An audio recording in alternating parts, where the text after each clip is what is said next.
கர்த்தருடைய பரிசுத்த நாமத்திற்கு மகிமை உண்டாவதாக. நாம் இன்னைக்கு பார்க்க போகிற வேத பகுதி ஆதியாகமம் 15ஆம் அதிகாரம் 1வது வசனம். 1வது வசனத்தை நம்ம வாசிக்கலாம். கர்த்தருடைய வார்த்தை ஆபிரகாமுக்கு தரிசனத்திலே உண்டாகி, அவர், ஆபிரகாமே, நீ பயப்படாதே, நான் உனக்கு கேடகமும் மகா பெரிய பலனுமாயிருக்கிறேன் என்றார். ஆமேன். அல்லேலூயா. நாம் இன்னைக்கு பார்க்க போற வார்த்தை வசனம் பயப்படாதே, ஆபிரகாமே நீ பயப்படாதே என்ற வார்த்தையை தான் நம்ம இன்னைக்கு பார்க்க போறோம். இன்னைக்கு இந்த பயப்படாதே அப்படின்னு சொல்லி, ஆபிரகாமுக்கு என்ன பயம்?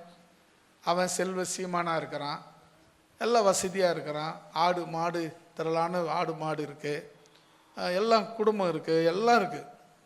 அவனுக்கு இல்லைன்னு சொல்கிறதுக்கு ஒன்றும் இல்லை, பிள்ளையை தவிர மற்ற எல்லாம் இருக்குது. அதில் ஒரு குறையும் இல்லை. அது கூட குழந்தை இல்லைன்னு பயப்பட வேண்டிய அவசியம் இல்லை. அப்போ பயப்பட வேண்டிய காரியம் வந்தது. அது என்ன அப்படின்னு சொல்லி பார்த்தீங்கன்னா, அவர் சொல்கிறாரு 7வது வசனத்தில் பார்த்தீங்கன்னா, பின்னும் அவர் அவனை, யாரது? ஆபிரகாமை நோக்கி, இந்த தேசத்தை உனக்கு சுதந்திரமாய் கொடுக்கும் பொருட்டு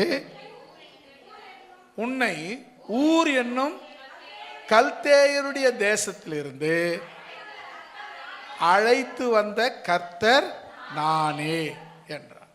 இப்போ இவனுக்கு முக்கியமாக என்ன பிரச்சனை அப்படின்னு சொன்னால், ஆபிரகாமுக்கு பிள்ளை இல்லை.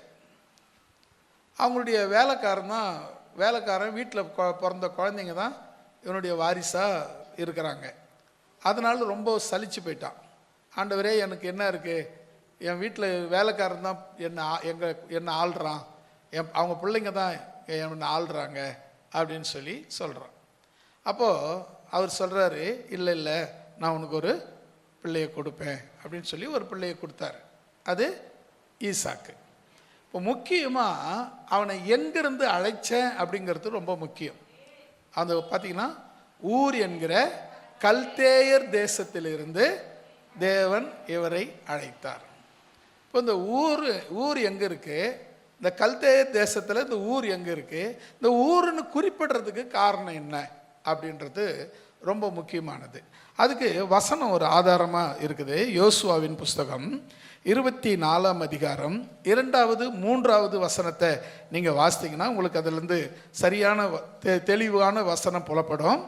அப்பொழுது யோசுவா சகல ஜனங்களையும் நோக்கி, இஸ்ரவேலின் தேவனாகிய கர்த்தர் சொல்லுகிறது என்னவென்றால், பூர்வத்திலே உங்கள் பிதாக்களாகிய ஆபிரகாமுக்கு நாகோருக்கும் தகப்பனாகிய தேராகு என்பவன் நதியின் அப்புறத்திலே குடியிருந்த போது அவர்கள், யார் அவங்க? ஆபிரகாமும் நாகோரும் அவனுடைய குடும்பம் எல்லாரும் வேற தேவர்களை சேவித்தார்கள்.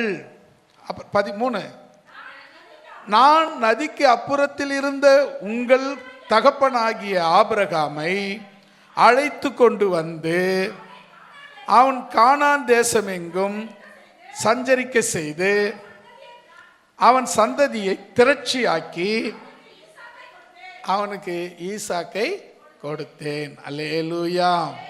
இப்போ இங்கே என்ன பிரச்சனை அப்படின்னா, ஆபிரகாமுக்கு என்ன பிரச்சனை அப்படின்னா, அவருடைய எதிர்காலத்தை குறித்து ஒரு டவுட் வந்துடுச்சு. எதிர்காலத்தை குறித்து ஒரு பயம் வந்துடுச்சு. என்ன ஆகும், எனக்கு குழந்தை இல்லை, இப்படி இருக்கு விஷயம், இப்படி ஆகுது காரியம் அப்படின்னு சொல்லி ஒரு பயம் வந்துடுச்சு. அதனால் அவன் ரொம்ப பயந்து இருக்கும்போது ஆண்டவர் சொல்கிறாரு, ஆண்டவர் ஆபிரகாமை தரிசனத்தில் சந்தித்து, ஆபிரகாமே நீ பயப்படாதே, உனக்கு நான் கேடகமும் மகா பெரிய பலனுமாயிருக்கிறேன் அப்படின்னு சொல்கிறார். அப்போ அவர் சொல்லும்போது முக்கியமாக நீங்கள் கவனிக்க வேண்டிய விஷயம் 7வது வசனம் ரொம்ப முக்கியமானது. ஊர் என்னும் கல்தேயருடைய தேசம். அதை நம்ம இப்போ யோசுவா புஸ்தகத்திலையும் நம்ம அதை பார்த்தோம். ஊர் என்கிற கல்தேயர் தேசம். பொதுவாக ஊர் அப்படின்னாவே அக்கினியை தெய்வமாய் கும்பிட்ட ஜனங்கள், அக்கினியை தெய்வமாக கும்பிடுற ஜனங்கள். இப்போ ஆபிரகாம் எங்கே இருந்தார்? அக்கினியை தெய்வமாய் கொண்ட ஜனங்கள் மத்தியிலே ஊர் என்கிற ஊரில் இவர் குடியிருந்தார். குறிப்பாக அவங்க அந்த தேசத்து மக்கள், கல்தேயர் ஊர் தேசத்து மக்கள் என்ன பண்ணியிருக்காங்க? அந்நிய தேவர்களை, விக்கிரகங்களை, அதாவது அந்நிய தேவதைகளை, தெய்வங்களை அவர்கள் வணங்கினவர்களாக இருக்கிறார்கள். அல்லேலூயா. இந்த வசனம் உங்களுக்கு இது ஆதாரமாக இருக்கிறது. யோசுவா 24:2 வசனம். பூர்வத்திலே அந்த வசனம், அப்பொழுது யோசுவா சகல ஜனங்களையும் நோக்கி, இஸ்ரவேலின் தேவனாகிய கர்த்தர் சொல்லுகிறது என்னவென்றால், பூர்வத்திலே உங்கள் பிதாவாகிய ஆபிரகாமும் நாகோரும், இது பிதா ஆபிரகாமு நாகோரும் அண்ணன் தம்பிங்க, அவங்க தகப்பன் தேராகு என்பவன் நதிக்கு அப்புறத்திலே குடியிருக்கும் போது அவர்கள் வேறே தேவர்களை வணங்கினார்கள். அல்லேலூயா. நாமளும் இயேசுவை ஏற்றுக்கொள்றதுக்கு முன்ன வேறே தேவர்களை வணங்கினவர்களாய் இருந்தோம். நம்மை தேவன் அங்கிருந்து நம்மை அழைத்து கானான் என்கிற தேசத்துக்கு கொண்டு போகும்படியாக நம்மை இப்பொழுது நடத்தி கொண்டிருக்கிறார். அல்லேலூயா. இப்போ மெயின் காரணம் என்னன்னா, ஆபிரகாமுக்கு எதிர்காலத்தை குறித்த பயம். அந்த பயம் வந்த பிறகு இப்போ அவன் அதிகமாக ரொம்ப சஞ்சலப்பட்டிருக்கும் போது ஆண்டவர் அவனுக்கு தரிசனத்தில் சொல்றாரு. அதுக்கப்புறம் நான் இதை எதனால் அறிவேன் அப்படின்னு கேட்குறான். அப்புறம் தான் 3 வயது கிடாரி, 3 வயது கிடா, இதெல்லாம் நீ துண்டங்களாக கட் பண்ணி வெய்யி அப்படின்னு சொல்லுவார். இதெல்லாம் நடக்கும். அப்போ நீங்கள் கவனிக்க வேண்டிய விஷயம் என்னன்னு சொன்னால், நமக்கு எதிர்காலத்தை குறித்த ஒரு பயம் நமக்கு இருக்குமானால், எதிர்காலத்தை குறித்து இப்போ நிறைய என்னென்னா, ஆளுறவங்க, அதிகாரத்தில் இருக்கிறவங்க என்ன செய்கிறாங்க அப்படின்னா, தேவைக்கு மேலே தங்களுடைய வருமானத்தை, சொத்தை சேர்க்குறாங்க. ஒரு ஆளுக்கு இவ்வளோ இருந்தால் போதும் அப்படின்னு இல்லாமல் சேர்த்தவங்க திரும்ப திரும்ப திரும்ப சொத்தை மலை போல, கடல் போல சேர்த்துக்கிட்டே இருக்காங்க. இதனால் என்னன்னா, நெருக்கப்படுற கஷ்டப்படுற இன்னும் கஷ்டப்பட்டுக்கிட்டே இருக்கிறாங்க. நீங்கள் குறிப்பாக பார்த்தீங்கன்னா, நார்த்து பகுதியில் இருக்கிற மக்கள்லாம் ரொம்ப இன்னும் வறுமையில் இருக்கிறவங்க ஏறக்குறைய 30-40% பேர் வறுமையில் இருக்கிறாங்க. ஏன் அப்படின்னு சொன்னால், அவங்களுக்கு சரியான கல்வி கிடையாது, அவங்களுக்கு சரியான புகலிடம் கிடையாது, அதாவது வீடு தங்குற இடம் கிடையாது. இன்னமும் குடிசையிலையும், நீங்கள் தமிழ்நாட்டை எடுத்து பாருங்கள், குடிசை வீடை பார்க்கறது கஷ்டம். ஆனால் நீங்கள் அங்கே போனீங்கன்னா ஓட்டு வீடு மெத்த வீடை பார்க்கறது கஷ்டம். ஏன் அப்படின்னா, இன்னும் அந்த மக்கள் அப்படியே தான் இருக்கிறாங்க. காரணம், அந்த நாட்டு அரசியல்வாதிகள் அவங்கள படிக்க விடாமல், கல்வியை கற்றுக்கொள்ள விடாமல், மேற்கொண்டு அவங்க போக விடாமல் அவங்கள தடுத்து வச்சுருக்காங்க. ஏன் அவங்கள படிக்க விடாத இருக்கிறதுனால என்ன அப்படின்னா, படித்தா வெளியே போயிடுவான், படிக்கலைன்னா என் காலை சுற்றி கிடப்பான். இதுதான் அவங்களுடைய நோக்கம். ஏன்னா பழைய காலத்தில் நம்முடைய 40 வருஷம் 50 வருஷத்துக்கு முன்னே அப்படியே எடுத்துக்கோங்க, ஒரு 50 வருஷத்துக்கு முன்னே எப்படி இருந்தது? இவர் இருப்பார், ராஜா இருப்பார், இல்லை ஒரு ஜமீன்தார் இருப்பார். அவர் தான் அந்த பகுதிக்கு எஜமான், கடவுள். அது கீழே அந்த ஊர் மக்கள் எல்லாரும் அவங்க வீட்டில் போய் வேலை செய்வாங்க. இந்த காலம் அப்படி தான் இருந்தது. ஆனால் இப்போ ஒரு 50-60 சுதந்திரத்துக்கு பின்பு அதெல்லாம் ரொம்ப மாறி, குறிப்பாக தமிழ்நாட்டில் அது ரொம்பவும் மாறிடுச்சு. இன்னும் நார்த் இந்தியாவில் அதெல்லாம் இன்னும் மாறாமலே இருக்கிறது. இன்னும் அந்த நிலைமை இன்னும் நார்த் இந்தியா மக்களுக்கு, பீகார் மக்களுக்கு இன்னும். இப்போ நீங்கள் நிறைய பாருங்க, இங்கே தமிழ்நாட்டில் வேலை செய்கிறவங்க யார் அப்படின்னா நார்த் இந்தியா மக்கள். கூலி கம்மி அவங்களுக்கு. இங்கே நம்ம ஆளுங்களுக்கு கூலி அதிகம், அவங்களுக்கு கூலி கம்மி. அவனை கேட்டால், இவ்வளோ கம்மி கூலிக்கு வேலை செய்ய எப்படிப்பா அப்படின்னா, அவன் சொல்கிறான், இந்த கூலி எங்களுக்கு அங்கே கிடைக்கல அப்படின்றான். இந்த கூலி கூட எங்களுக்கு அங்கே கிடைக்கல, இது எங்களுக்கு ரொம்ப அதிகம் அப்படின்னு சொல்கிறோம். அப்போ பாருங்கள், அந்த அளவுக்கு மக்கள் வறுமையிலும் ஏழ்மையிலும் கஷ்டப்படுறாங்க. அப்படிப்பட்ட எதிர்காலத்தை குறித்த ஒரு பயம் இங்கே ஆபிரகாமுக்கு வந்தது. என்னன்னா பிள்ளை இல்லை. நம்முடைய சந்ததி என்ன ஆகும், நமக்கு சூழ்நிலை என்ன ஆகும், நம்ம பிரச்சனை என்ன ஆகும் அப்படின்னு பார்க்கும்போது இவன் ஏற்கனவே எங்கே இருந்தான்? கல்தேயர் தேசமாகிய ஊர் என்கிற கல்தேயர் தேசத்தில் இருந்தான். இந்த ஊர் எப்படிப்பட்டது? அக்கினி. ஊர்னா அக்கினி. அக்கினியை, அதாவது அக்கினியை தெய்வமாக வணங்குற ஜனங்கள். அவங்க என்ன பண்றாங்கன்னு சொன்னா, அவங்களிலிருந்து ஆபிரகாமை தேவன் வேறு பிரித்து கானானுக்கு கொண்டு வருகிறார். அல்லேலூயா. அப்படி உங்களை யோசித்து பாருங்க. நீங்க நாம என்னையும் சேர்த்து நாம அந்த அந்நிய தேவர்களை, அந்நிய தெய்வங்களை, விக்கிரக ஆராதனைகளை, அக்கினியை, நெருப்பை வணங்கி கொண்டிருந்த நம்ம தேவன் வேறு பிரித்து கொண்டு வந்து இங்க அவரை தொழுது கொள்ளும்படி கானான் தேசத்துக்கு போகும்படியாய் நம்மை தெரிந்து கொண்டு இருக்கிறார். அல்லேலூயா. இதுதான் நமக்கு தேவையானது. இப்போ இப்படிப்பட்டவங்களுக்கு தான் தேவன் சொல்றாரு, பயப்படாதே, நான் உனக்கு கேடகமும் மகா பெரிய பலனுமாய் இருக்கிறேன். அல்லேலூயா. இது ரொம்ப முக்கியமான ஒரு விஷயம். என்னன்னா, ஆபிரகாம் எப்படிப்பட்டவர்? அவர் நிறைய பேர் அவர் செப்பு செய்து வித்தாரு அப்படிலாம் சொல்லுவாங்க. அது நமக்கு தெரியாது, அது தெரியாது போய் சொல்லணும். ஆனால் ஊருங்கிறதுக்கு அர்த்தம் என்னன்னா அக்கினின்னு அர்த்தம். அக்கினியை தெய்வமாக கும்பிட்ற மக்கள் இருக்கிற ஊருன்னு அர்த்தம். கல்தேயர் தேசம்னு சொன்னால் அந்த ஊரும் கல்தேயர் தேசம். இப்போ எப்படின்னா, இந்த ஊர் வந்தவாசிக்குள்ள கொடுங்காலூர் அப்படின்ற மாதிரி ஊருங்கிறது கல்தேயா தேசத்துக்குள்ள ஒரு ஊருன்ற ஒரு ஊர். அவங்களுக்கு அவங்க அந்த பகுதி மக்கள் எல்லாருமே என்ன செய்கிறாங்க? விக்கிரக ஆராதனை, அந்நிய தெய்வங்களை ஆராதனை செய்கிறவர்களாக இருந்தாங்க. தேவனை அறியாதவர்களாக இருந்தார்கள். அல்லேலூயா. உங்கள் லைஃப்பில் நீங்கள் முக்கியமாக இயேசுவை தெரிந்து கொண்டது உண்மைன்னா, நான் சொல்கிறேன், அதுக்கப்புறம் நீங்கள் பயப்பட வேண்டிய அவசியம் இல்லவே இல்லை. எதை குறித்தோம்? பேயை குறித்து, பிசாசை குறித்து, எதிர்காலத்தை குறித்து, அதை குறித்து, எதை குறித்தோ பயப்படவில்லை. ஏன்? எல்லாம் அவர் பார்த்து கொள்வார். அல்லேலூயா. எல்லாம் அவர் பார்த்து கொள்ள முடியும். அவரால் மட்டும்தான் அதை பார்த்து கொள்ள முடியும். சரி, இந்த வசனத்தில் ஆபிரகாமுக்கு அவர் சொன்ன அந்த வார்த்தையை மறுபடியும் ஞாபகப்படுத்தலாமா? ஆபிரகாமே, நீ பயப்படாதே. எப்படி சொல்றாரு பாருங்க. கேடகம், முதல்ல என்ன சொல்றாரு? கேடகம். கேடகம்னா பாதுகாப்பாக இருக்கிறேன். எதிரி தாக்குற எல்லா தாக்குதலையும் நான் பார்த்து கொள்ளுவேன், நான் தடுத்து விடுவேன், நான் ஆட்கொள்ளுவேன், அவைகள் ஒன்றும் உன்னை தாக்குவதில்லை. முதல்ல அவர் உனக்கு கேடகமாய் இருக்கிறார். அல்லேலூயா. ரெண்டாவது அவர் சொல்றார் பாருங்க, உனக்கு பலனா இருக்கிறேன்னு சொல்லி இருக்கலாம். பலன் அதுவே பெருசு.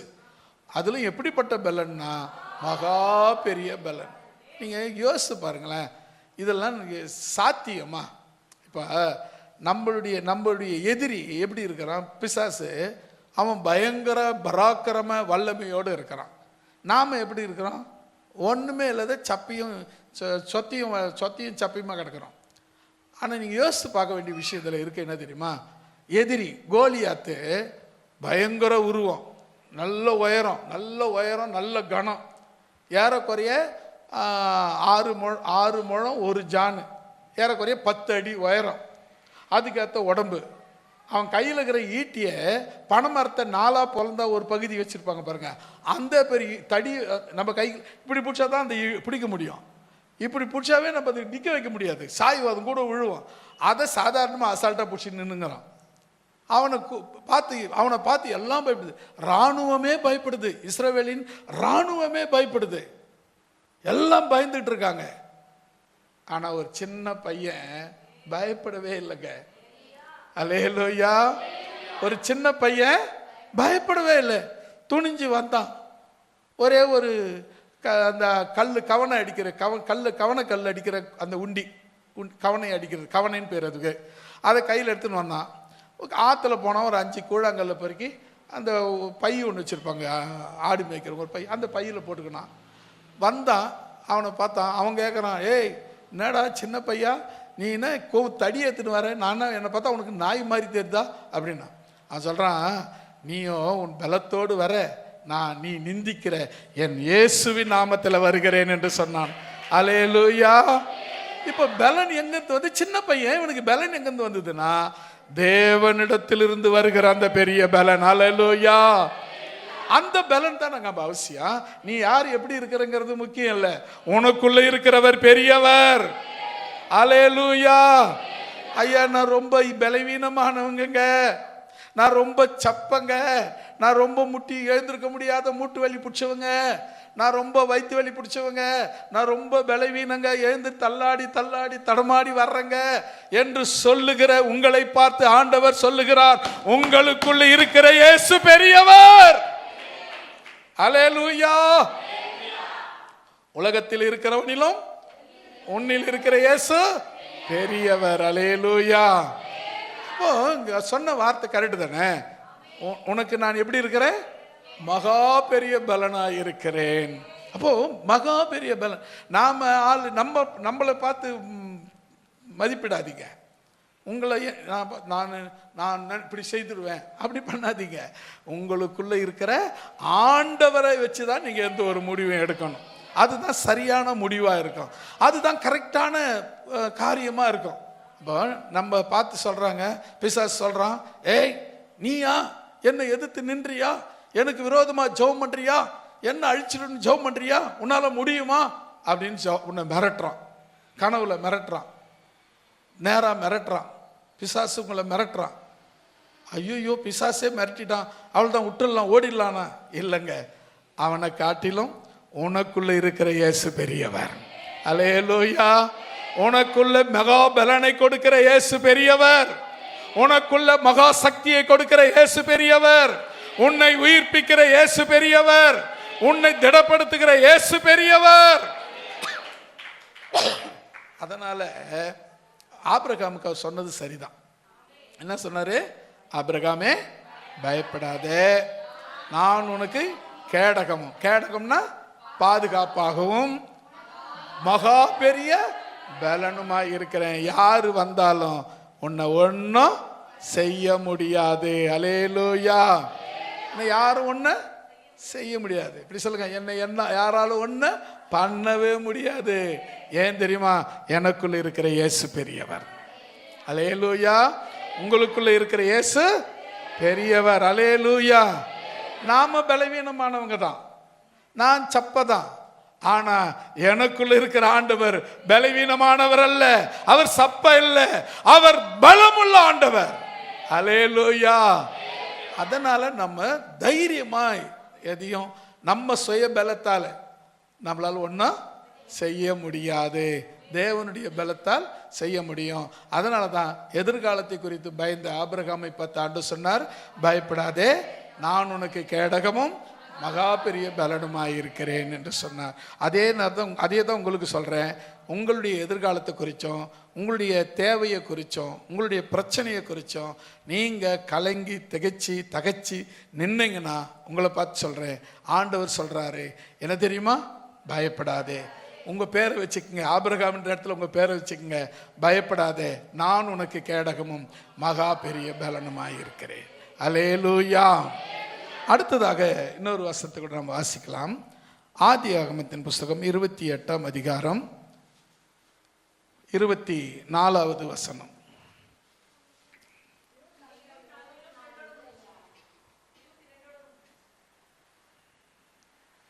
இருபத்தி 28 சொல்லிட்டனோ, 26 24.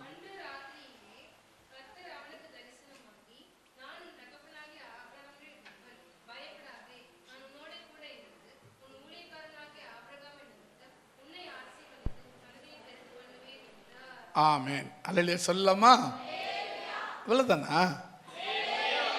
இப்பதான் ஆண்டவர் சொன்னாரு, நான் உனக்குள்ள பலனா இருக்கிறேன்னு. நாங்க இல்லைங்க, நீங்க என்னதான் சொன்னாலும் நாங்க பலவீனமானவங்க தான் அப்படின்னு சொல்றீங்க. சொல்ற மாதிரி அல்லேலூயா அல்லேலூயா அப்படின்ற மாதிரி இருக்குது. நல்ல தைரியமா சொல்லணும் இல்ல? அல்லேலூயா. இந்த சத்தம் கடைசி வரல இருக்கணும். சரி, இப்போ கவனிங்களேன். 24வது வசனம், 26 24. அன்று ராத்திரியிலே கர்த்தர் அவனுக்கு, யார் அவன்? ஐயோ, அவனையே பிடிச்சிக்கிறீங்களே, ஈசாக்குக்கு அவர் தரிசனமாகி, இப்ப பாருங்க, அவர் சொல்றாரு, நான் யாருக்கு தேவன்? உன் தகப்பனாகிய ஆபிரகாமுடைய தேவன், பயப்படாதே, நான் உன்னுடனே கூட இருந்து என் ஊழியக்காரனாகிய ஆபிரகாமின் நிமித்தம் உன்னை ஆசீர்வதித்து உன் சந்ததியை பெருக பண்ணுவேன். அல்லேலூயா. இப்ப ரெண்டாவது நீங்க கவனிக்க வேண்டிய விஷயம் என்னன்னு சொன்னா, ஈசாக்கு கிட்ட சொல்றாரு, பயப்படாத. இப்போ ஏன் ஈசாக்கு கிட்டையும் அதை சொல்லணும் அப்படின்னா, இங்க இந்த வசனத்தை நீங்க கவனிச்சிங்கன்னா, அவனுக்கு கொடுத்த வாக்கு தத்தத்தை இங்க திரும்ப இவங்கிட்ட ரெனியூல் பண்றார், உறுதிப்படுத்துறார். ரெனியூல் மீன்ஸ் உறுதிப்படுத்துகிறதாக இருக்கிறது. எப்ப உங்க அப்பனுக்கு நான் சொல்லிட்டேன், நான் கூட இருக்கிறேன்னு சொல்லி இருக்கிறேன், உனக்கும் சொல்றேன், கட்டாயம் உன் கூட இருக்கிறேன் அப்படின்னு சொல்றார். இப்போ நம்முடைய தகப்பனுக்கு அவர் தேவனா இருக்கிறார், உங்களுக்கும் அவர் தேவனா இருக்கிறார், உன் சந்ததிக்கும் அவர் தேவனாய் இருப்பார். அல்லேலூயா. இப்போ இந்த இடத்துல பாருங்களேன், ஆபிரகாம் அவர் சொல்றாரு, உன் தகப்பனாகிய ஆபிரகாமுடைய தேவன், பயப்படாதே. இங்க கவனிக்கணும், நான் யாருடைய தேவன்? உன் தகப்பனாகிய ஆபிரகாமுடைய தேவன். ஆபிரகாமை நான் எங்க இருந்து தெரிஞ்சுக்கிட்டேன்? அந்நிய தெய்வத்தை வணங்கி கொண்டிருந்த அவனை நான் வேறு பிரிச்சு அழைச்சி என்னை கும்பிடும்படி, என்னை வணங்கும்படி அவனை கொண்டு வந்து தெரிந்து கொண்டேன். அவன் இப்போ என்னை கும்பிடுறவனா வாழ்ந்து எனக்காக சாட்சியா வாழ்ந்தான். அவனுடைய தேவன் நானு, அதனால நீ பயப்படாதே. அதுக்கப்புறம் பாருங்க சொல்றாரு, நான் உன்னோடு கூட இருந்து என் ஊழியக்காரனாகிய ஆபிரகாமின் நிமித்தம், ஒரு அல்லேலூயா சொல்லலாமா? யாரு நிமித்தம்? யார் ஆசீர்வதிக்கிறாரு? ஆபிரகாமின் நிமித்தம் ஈசாக்கை ஆசீர்வதிக்கிறார். அது மட்டும் இல்ல, உன் சந்ததியை நான் பெருக பண்ணுவேன். அல்லேலூயா. இப்போ இங்க இந்த இந்த இடத்துல அவர் சொல்றதுக்கு காரணம் என்னன்னா, ஆபிரகாமுக்கு சொன்ன உடன்படிக்கையை இங்க அவர் என்ன பண்றாரு?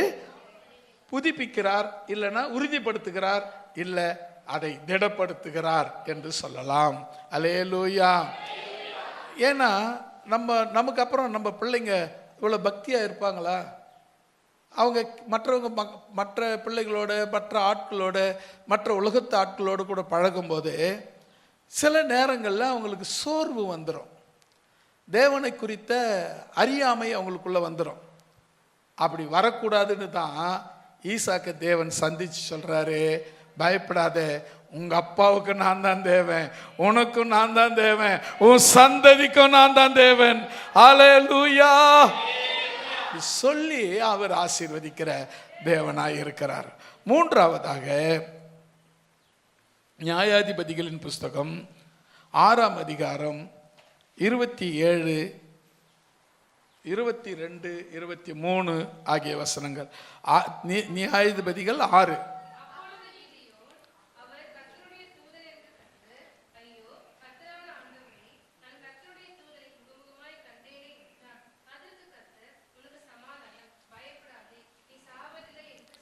ஆமென். அல்லேலூயா சொல்லலாமா?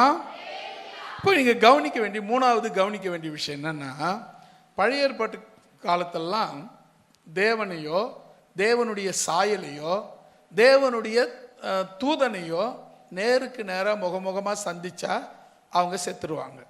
ஏன்னா அந்த தேவனுடைய மகிமையை அவங்களால என்ன பண்ண முடியாது, தாங்க முடியாது. அதனால அவங்க இறந்து போறது. அந்த ஏன்னா சூரியனையே படைச்ச நம்ம ஆண்டவர், அவர் எவ்வளவு அக்கினியா இருப்பாரு. அதனால அவங்க என்ன பண்ணாங்க, அவரை பார்க்கறவங்க உயிரோடு இருக்க முடியாது. மோசே கூட ஆண்டவர் கேட்குறான், ஆண்டவரே நீ என்னை கொண்டு இந்த இஸ்ரவேல் 6 லட்சம் ஜனங்களை விடுதலை ஆக்கினீங்க, என்னை கொண்டு எகிப்தில் 10 அதிசயங்கள் செய்தீங்க, ஆனால் நான் உங்களை பார்க்க முடியலையே, நான் உங்களை பார்க்கணும், கொஞ்சம் இறக்கம் பாட்டுங்களேன், நான் உங்களை பார்க்கணும் ஆண்டவரே அப்படின்னு கேட்குறான். அவர் சொல்றாரு, நீ அரிதானதை கேட்ட, ரொம்ப கஷ்டமானதை கேட்ட, ஆனாலும் உனக்கு ஒரு வழி செய்கிறேன். என்னிடத்துல ஒரு இடம் இருக்கு, கண்மலை. அந்த கண்மலையில் உன்னை வச்சு என் கரத்தால் மூடி நான் உன்னை கடந்து போவேன். என் சமூகத்தை நீ பார்ப்ப அப்படின்னாரு. அப்போ தேவன் தம்முடைய சமூகத்தை காணும்படியான தரிசனத்தை மோசேக்கு கொடுத்தார். அல்லேலூயா. இன்னைக்கும் நாம அவரை காணோம் பார்க்கணும்னு விரும்புகிற ஒவ்வொருத்தருக்கும் அவர் பிரசன்னராக இருந்து கொண்டுதான் இருக்கிறார். அல்லேலூயா. எந்த விதத்திலேயாவது அவங்களோடு கூட பேசுகிறவராக செயல்படுகிற வேத வசனங்கள் மூலமாக கூட பேசுவாருங்க. படிச்சுக்கிட்டே இருப்பீங்க, இந்த வசனம் உங்ககிட்ட திரும்ப திரும்ப பேசிக்கிட்டே இருக்கும். சில விஷயங்கள் நம்ம காதுகிட்ட யாரோ சொல்கிற மாதிரி இருக்கும், சில விஷயங்கள் தரிசனத்தின் மூலமாக வரும், சில விஷயங்கள் சொப்பனத்தில் வரும், சில விஷயங்கள் ஒருத்தர் தேடி வந்து சொல்லிட்டு போவாங்க. இது எல்லாம் தேவன் உங்களோடு கூட பேசுகிறதற்கான அடையாளம். அல்லேலூயா.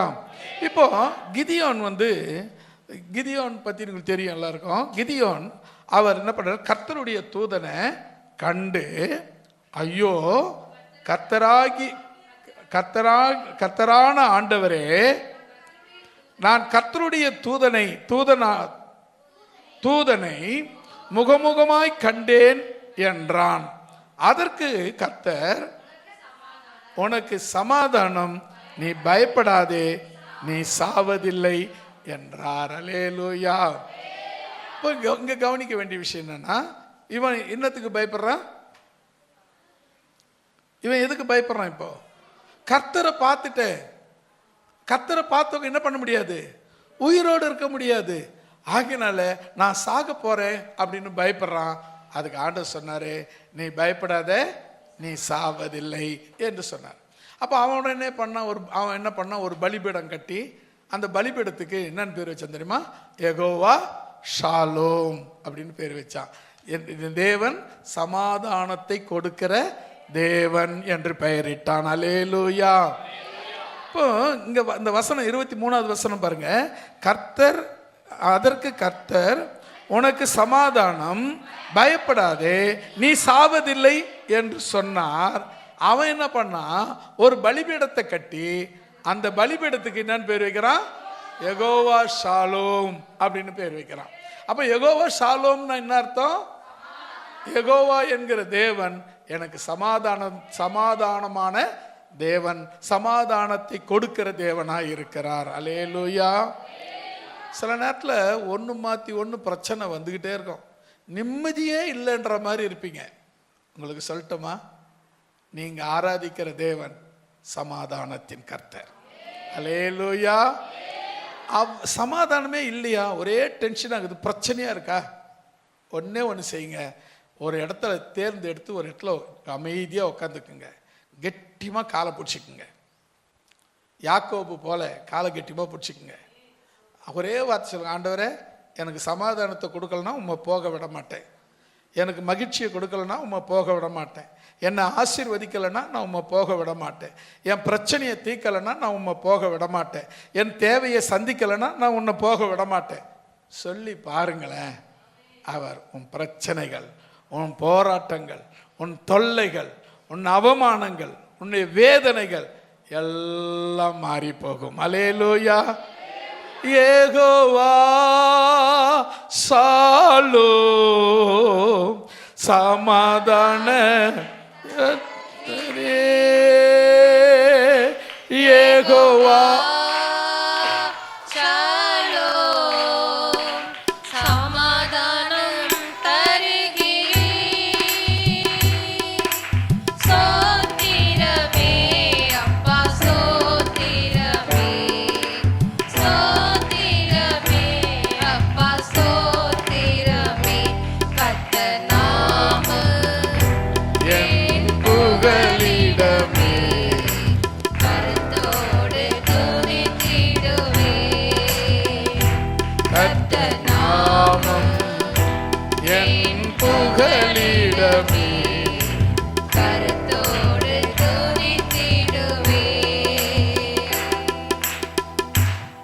அல்லேலூயா. அடுத்தது 4வதாக 2 ராஜாக்கள்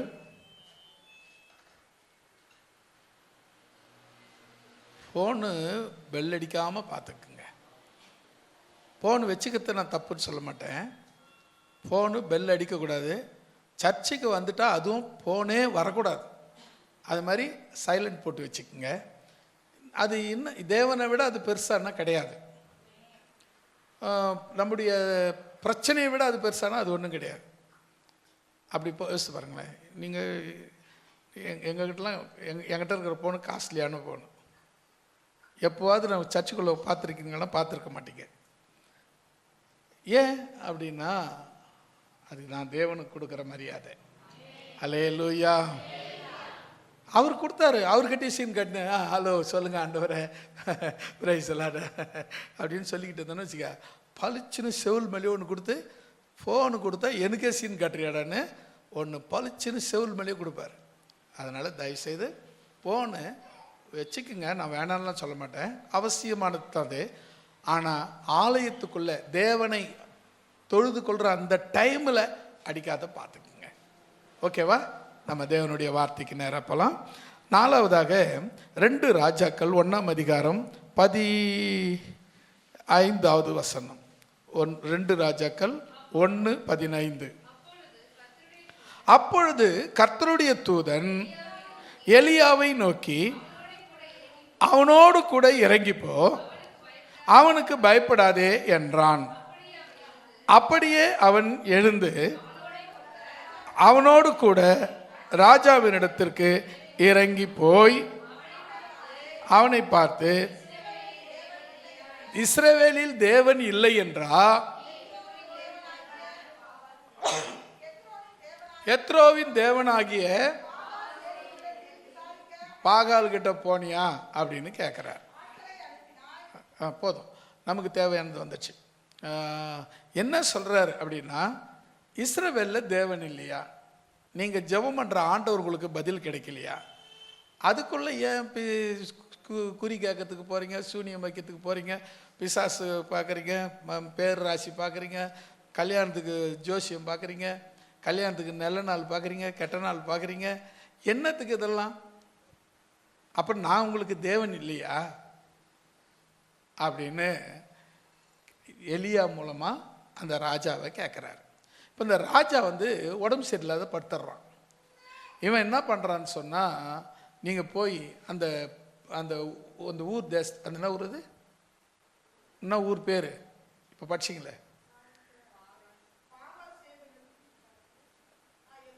எத்ரோவுக்கு போய் அங்கே பாகால் சேபூரை போய் விசாரிச்சுட்டு வாங்க, எனக்கு என்ன நடக்கும், எனக்கு சுகம் கிடைக்குமா கிடைக்காதா, எனக்கு நல்லா இருக்குமா நல்லா ஆவனா ஆக மாட்டேனா, இப்படி போய் விசாரிச்சுட்டு வாங்க அப்படின்னு போகிறாங்க.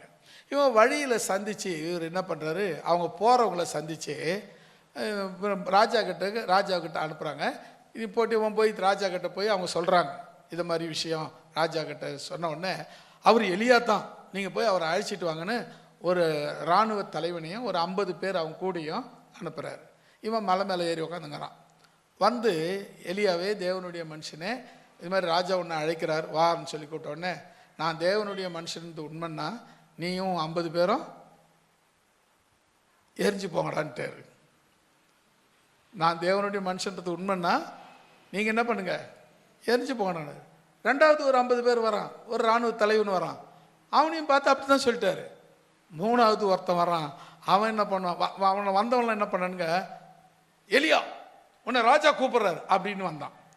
3வது ஆள் வந்தான் பாருங்க, அவன் என்ன பண்ணான், தூரத்தில் வந்து முழங்கால் படிக்கிட்டு, ஆண்டவனே எங்களை மன்னியும், எங்கள் மேல் மனம் இறங்கும், உங்களுடைய கோபம் எங்கள் மேலே வராது இருக்கட்டும், நீங்கள் ராஜா அழைச்சி அனுப்பினாரு, நீங்கள் வந்தால் நல்லதுன்னு சொன்னான். அல்லேலூயா. இது தாங்க நம்ம ராஜா கிட்ட இருக்கிறோங்கிறதுக்காக மற்றவங்களை என்ன பண்ணக்கூடாது, அவமதிக்கக்கூடாது. நான் ராஜா வீட்டில் இருக்கிறேன் அப்படின்னு சொல்லி ஒரு ஏழையோ இல்லை ஒரு வேறு ஒருத்தரையோ நீங்கள் என்ன பண்ணக்கூடாது, அசட்டையாக நினைக்கக்கூடாது. எனக்கு என்னப்பா நான் 1000 ரூபாய் சம்பாதிக்கிறேன், எனக்கு என்னப்பா நான் எனக்கு இவ்வளோ சம்பளம் அப்படின்னு சொல்லி யாரையும் எதுக்கும் எப்போவும் அலட்சியப்படுத்தவே கூடாது. ஏன்னா அவங்க தேவனை நீ அலட்சியப்படுத்துறேன்னு அர்த்தம். அவங்கள அலட்சியப்படுத்தலை, அவங்க வணங்குற தேவனை நீ அலட்சியப்படுத்துறேன்னு அர்த்தம். நீங்கள் யோசித்து பாருங்களேன், நாங்கள் ஆரம்ப காலத்தில் எப்படி இருந்திருப்போன்னு யோசித்து பாருங்களேன். அப்போ எங்களை எல்லாரும் அலட்சியப்படுத்தி தான் எங்கள் நிலைமை என்ன இருந்திருக்குன்னு யோசித்து பாருங்களேன். ஆனாலும் என்ன தேவன் அந்த ஊழியக்காரனாக இந்த ஊர் மக்கள் மதித்தாங்க. அதை நான் இன்னும் மதிக்கிறேன்.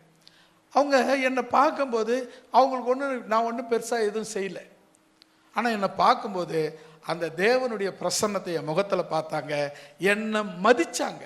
ஒரு மனுஷனாக, ஒரு கடவுளுடைய பிள்ளையாக என்னை மதித்தாங்க. அதனால் அவங்க நல்லா இருக்கிறாங்க. கர்த்தர் நல்லவர். அல்லேலூயா. சரி, இப்போது அவங்க வந்த உடனே அவர் என்ன சொல்கிறார்? ராஜா சொல்கிறார் பாருங்க. அப்பொழுது கர்த்தருடைய தூதன் எலியாவை நோக்கி, அவனோடு இறங்கிப்போ, அவனுக்கு பயப்படாதே. அல்லேலூயா. நீ யாருக்கு பயப்படாத? அந்த ராஜாவுக்கு சரி, கூப்பிட்டு போடுற இவனுக்கும் சரி, உன்னை அனுப்பிட்டு அழைச்சிட்டு வர சொன்ன ராஜா, அவனுக்கு நீ பயப்படாத, ஏன்னா நான் உன்னோடு கூட இருக்கிறேன். அல்லேலூயா. ஐந்தாவதாக ஏசாயாவின் புஸ்தகம்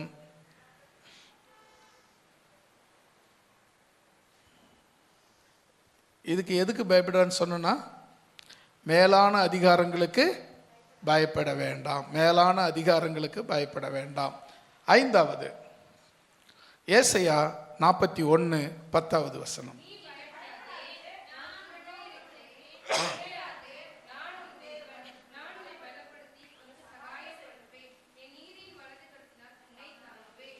ஆமேன்.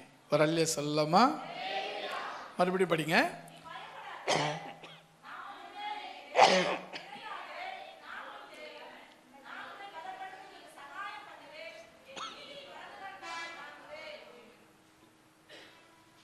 ஆமேன். அல்லேலூயா. இந்த வசனத்தை ஆரம்பமே பாருங்க. அது நீ பயப்படாத, நான் உன்னுடனே இருக்கிறேன். நீ பயப்படாத, நான் உன்னுடன். நீ பயப்படாத, நான் உன் கூட இருக்கிறேன் அப்படின்னு சொல்லிட்டு அதுக்கப்புறம் சொல்றாரு, திகையாதே, நான் உன் தேவன், நான் உன்னை பலப்படுத்தி உனக்கு சகாயம் பண்ணுவேன், நீதியின் வலக்கரத்தினால் உன்னை தாங்குவேன். அல்லேலூயா. தேவன் இங்க பார்த்து சொல்றாரு, இந்த இடத்துல அவர் சொல்றது பயப்படாதே, நான் உன்னோட இருக்கிறேன் அப்படின்னு சொல்றது என்னன்னா, எல்லா சூழ்நிலையிலையும் தேவன் நம்மோடு கூட இருக்கிறேன் என்று சொல்லுகிறார். எல்லா சூழ்நிலையிலும். பொதுவாக நீங்க கவனிக்க வேண்டிய விஷயம் என்னன்னு தெரியுமா?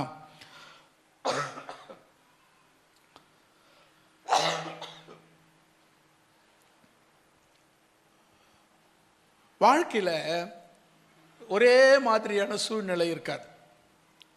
சூழ்நிலைகள் மாறி மாறி அமையும். ஒரு நாளைக்கு இரவு பகல் ஏற்படுறது போல வாழ்க்கையில் சூழ்நிலைகள் மாறுவது இயல்பு. அந்த சூழ்நிலை மாறும்போது நமக்கு சூழ்நிலைகளை சமாளிக்கும் கிருபை பலத்தையும் தேவன் தருகிறார். அல்லேலூயா. இந்த சூழ்நிலைகள் மாறும். சூழ்நிலைகள் மாறாதுன்னு நான் சொல்ல முடியாது. சூழ்நிலைகள் மாறும். அந்த சூழ்நிலையை சமாளிக்கிற கிருபையை, பலத்தை தேவன் நமக்கு தருகிறார். எப்படி? நீ ஜெபித்தால் அவர் உனக்கு அந்த பலனை கொடுப்பார். நீ ஜெபிக்கலைன்னா அந்த பலன் உனக்கு வராது. இப்போ பெரிய விஷயங்களை கூட, பெரிய சாத்தான், சின்ன பெரிய கோலியாத், சின்ன தாவீது ஜெயிச்சது எப்படி? தேவபலன். எல்லா சூழ்நிலையிலும் தேவன் அங்கே பெரிய காரியங்களை செய்கிறவராய் இருக்கிறார். எந்த சூழ்நிலையாய் இருந்தாலும் தேவன் உன்னோடு கூட இருக்கிறார். எது நடந்தாலும் தேவன் உன்னோடு கூட இருக்கிறார். தேவன் உன்னை விட்டு விலகுவதும் இல்லை, உன்னை கைவிடுவதும் இல்லை. தேவன் எல்லா இடங்களிலும் உன்னோடு தங்கி இருந்து உனக்கு உதவி செய்கிறவராய் இருக்கிறார். சூழ்நிலைகள் மாறும், அதெல்லாம் ஒன்று நான் சொல்ல முடியாது. ஆனா எந்த சூழ்நிலை மாறினாலும் அந்த சமாளிக்கிற கிருபையும் பலத்தையும் தேவன் உனக்கு கொடுக்கிறார். அல்லேலூயா. இன்னும் கூட சொல்லணும்னா,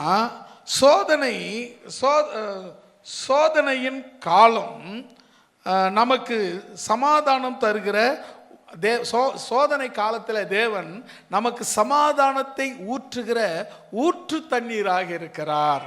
அல்லேலூயா.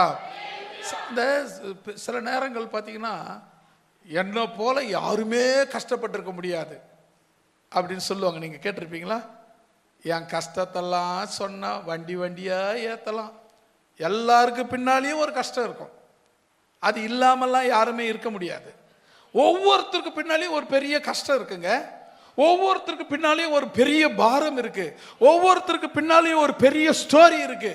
அதெல்லாம் கடந்து தான் இங்கே வந்து உக்காந்துங்கிறோம். அல்லேலூயா. எதுக்கு? இயேசுவை பார்க்க. எதுக்கு? சார்ஜ் ஏற்றிக்கிட்டு போவேன். இந்த சார்ஜ் தான் அடுத்த வாரம் வரவரில் பலப்படுத்துகிறது. அல்லேலூயா. இந்த உலகத்தை நான் இந்த உலகத்தோடு நான் போராடணும்னா எனக்கு வல்லமை தேவை. அந்த வல்லமை எங்க கிடைக்கும்னா அது இயேசுகிட்ட கிடைக்கும். அதுக்கு நான் இயேசுகிட்ட தேடி வந்தேன். அந்த வல்லமையை எனக்குள்ளே ஏற்றுகிறார். இந்த வாரம், இந்த ஞாயிற்றுக்கிழமை, இந்த ஆராதனையில அந்த வல்லமை எனக்கு கிடைக்கிறது. இந்த வாரம் முழுவதும் தேவன் என்னை பலப்படுத்துகிற வல்லமை அதிலே எனக்கு கிடைக்கிறது. அல்லேலூயா. முதல்ல நீங்க கவனிங்கன்னா எல்லா சூழ்நிலைகள் மாறும். எல்லா சூழ்நிலைகளிலும் தேவன் அதை சமாளிக்கிற கிருபையையும் பலத்தையும் உனக்கு தருகிறார். அல்லேலூயா. அது மாத்திரமில்ல, சோதனை காலங்களில் நமக்கு சமாதானம் தருகிற ஊற்றாக தேவன் இருக்கிறார். அல்லேலூயா. சமாதானம் இப்படிங்க பார்த்தீங்கன்னா, நமக்கு வர்ற பிரச்சனைக்கெல்லாம் சமாதானமே நமக்கு இல்லைன்னு வச்சுங்களேன், நாம் எப்போ அதில் அந்த துக்கத்திலேயே செத்து போயிருப்போம். நம்ம சாகிறதுக்காக ஏற்பாடெல்லாம் பண்ண தேவையில்லை. அந்த துக்கமே நம்ம சாகடிச்சிருக்கோம். ஆனால் அந்த சமாதான காரணர் உங்களையும் என்னையும் சமாதானப்படுத்துறதுனால் இன்றைக்கு நாம் நிற்கிறோம். அல்லேலூயா. அது மட்டும் இல்லை, நம்மை காத்து நமது வழக்குகளை அவர் தீர்த்து வைக்கிறார். நம்மளை காக்கிறது மட்டும் இல்லை, நமக்கு வர்ற வழக்குகளை, பிரச்சனைகளை அவர் என்ன பண்றாரு? தீர்த்து வைக்கிறார். அதாவது மொழிவி விடல, அதை சுத்தமா தீர்த்து வைக்கிறார். அல்லேலூயா. நீங்க பாத்தீங்கன்னா சில நேரங்களில் நம்ம கையில், காலில், உடம்புல புண்ணு வந்துச்சுன்னா மேலே மருந்து தடுவோம். மேலே பக்கு வந்திருக்கோம், அதுக்கு மேலேயே மருந்து தடுவோம். அது என்ன ஆகுனா உள்ள அந்த சீழ் உள்ள இருந்துக்கிட்டே இருந்து சுருக்கு சுருக்கு சுருக்குன்னு குத்திக்கிட்டே இருக்கும். இப்போ இது சரியாகுமா? ஆகாது. அப்போ என்ன செய்யணும்னா அதை தீர்க்கணும்.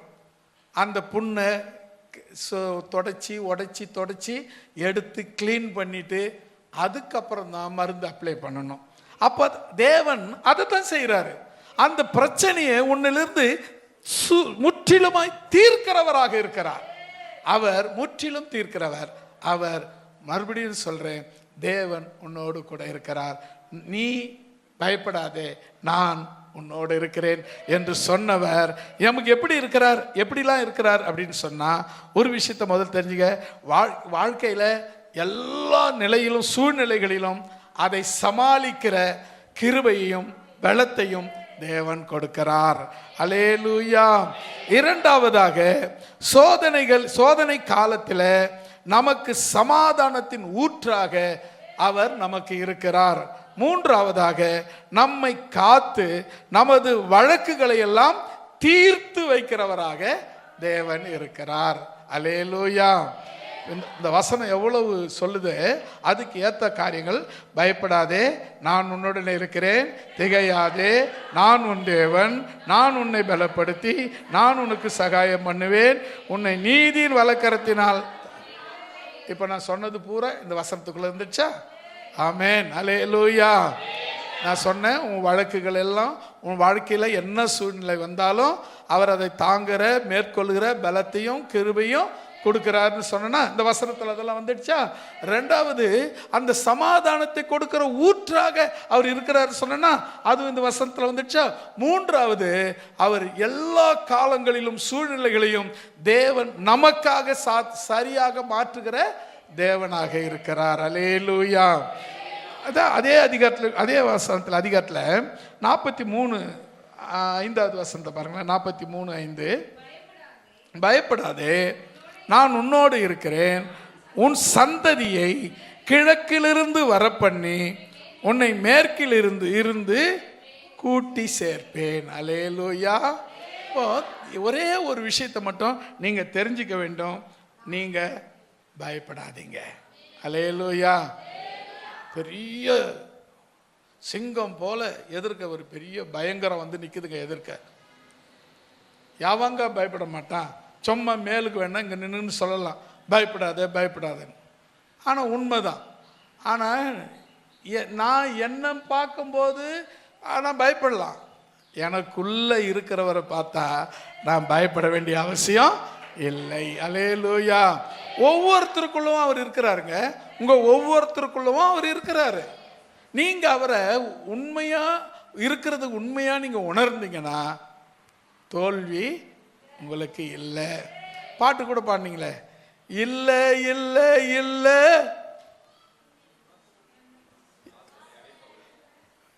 எங்களுக்கு ஒண்ணுமே இல்லை அப்படின்ற மாதிரி இருக்குது. பாட்டு மறந்துட்டீங்களா? அதுக்குள்ள பாடலாமா அந்த பாட்டு கவிய?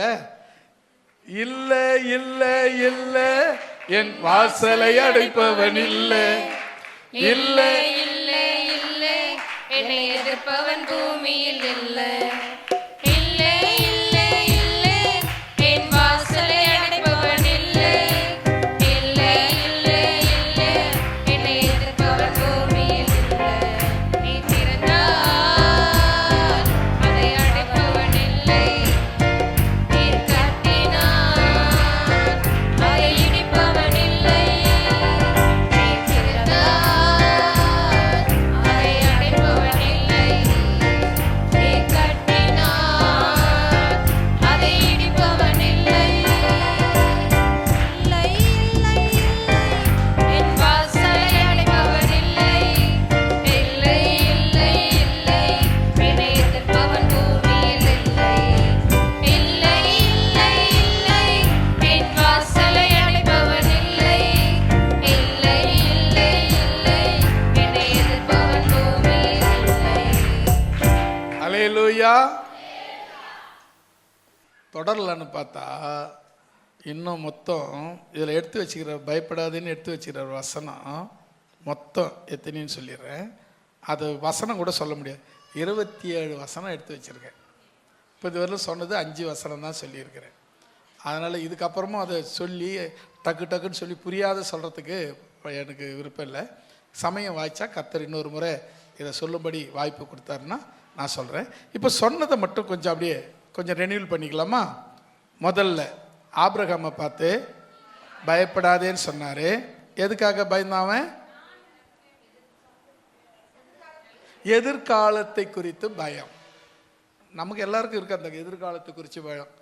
நான் பொழிச்சிட்டேன், என் பிள்ளைங்க எப்படி போய்ப்பாங்கன்னு தெரியல. நீங்கள் 8 அடி பாய்ஞ்சிங்கன்னா உங்கள் பிள்ளைங்க 16 அடி பாய்வாங்க. ஆனால் சொல்லி கொடுத்து வளர்க்கணும். நீங்கள் பாட்டுன்னு ஐயோ என் பிள்ளை கஷ்டம், நான் என்னோட என் கஷ்டம்லாம் என்னோட போயிட்டு சாமி எது என் பிள்ளைக்கு அப்படின்னு சொல்லக்கூடாது. நீ ஒவ்வொரு படுற கஷ்டமும் உன் பிள்ளைக்கு தெரியணும், உன் பிள்ளைங்களுக்கு தெரியணும். அப்போ அந்த பிள்ளைங்க என்ன பண்ணுன்னா அதையே ஃபாலோ பண்ணி, இப்போ ஈசாக்குக்கு சொன்னார் பார் ஆண்டவர், உங்கள் அப்பனோடு இருந்தது போல நான் உன்னோடு கூட இருப்பேன். அல்லேலூயா. அப்படி சொல்லி ஆசீர்வதிப்பார். நம்முடைய பிள்ளைங்க நாளைக்கு கஷ்டத்தை இது கஷ்டம் தெரியாமல் திடீர்னு ஒரு கஷ்டத்தை பார்த்தாங்கன்னு வச்சுங்களேன், அவங்க ஐயோ நாங்கள்லாம் இயேசு தன்னை கும்பிட்டோம், எங்களுக்கு ஏன் இந்த கஷ்டம் வந்துச்சு அப்படின்னு சொல்லி அவங்க விலகுவதற்கு வாய்ப்பு உண்டு. ஆனால் உங்கள் கூடவே அவங்க பாடுகள் அனுபவிச்சா இது வரும், பிசாசு கொண்டாடுவான், நான் இயேசுவின் நாமத்தில் ஜெயிப்பேன் அப்படின்னு அவங்க ஜெயிப்பாங்க. இல்லைன்னா அவங்க அந்த இடத்துல தோல்வி அடைவாங்க. அப்போ முதல்ல நீங்கள் எதிர்காலத்தை குறித்து பயப்படாதீங்க. தேவன் ஆபிரகாம் சொன்னாரு, நான் உன்னோடு கூட இருக்கிறேன். எப்படி இருக்கிறேன்? கேடகமாகவும். ஆமென். ரெண்டாவது ஈசாக்கு பார்த்து சொன்னாரு, நீ பயப்படாதே, ஆபிரகாமுக்கு கொடுத்த உடன்படிக்கையை நான் உனக்கு புதுப்பிக்கிறேன். ஈசாக்கே நீ பயப்படாதே, உங்க அப்பா என் ஊழியக்காரன் அவனுக்கு கொடுத்த உடன்படிக்கையை நான் உனக்கு கொடுத்து உனக்கு அதை புதுப்பிக்கிறேன். அல்லேலூயா. மூன்றாவது,